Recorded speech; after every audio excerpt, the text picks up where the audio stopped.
Cleopas H. Mkungunugwa panguva inoi uye achitukwa nevanhu zvakanyanyisa.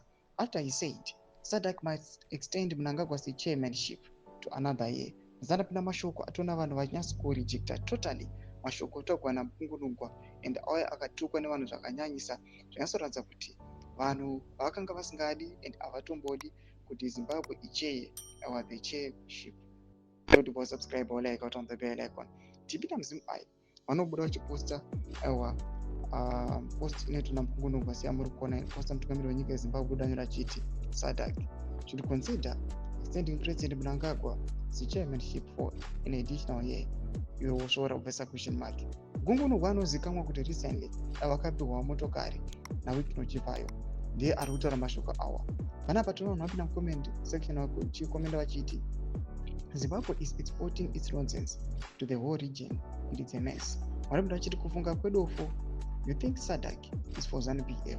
Vanopinda vachiti sometimes kunyarara hakuna kumboshata. Vanopinda vachiti Cleopas Itamushe. Vanopinda vachiti chii chaari kuita chaakatadza kuita pa10 years dzaari pachigaro. Musatifendera. He must hand over the city to someone young.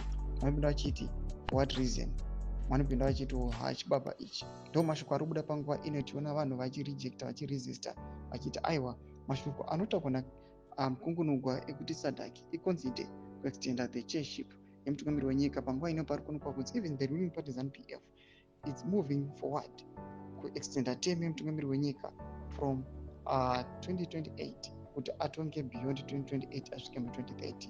Mashoko ari kubuda panguva ino vanhu vari kuuya vachicriticize vachiti SADC is not like ZANU-PF. Vakasiyana nemi muri kuda kuzama kupreacha the systems. Mbotudzai mafungiro enyu moti kudii pamusoro pechitiko ichi. Nakomesa kuchembedza mafungiro enyu. Subscribe or like, check on the bell icon.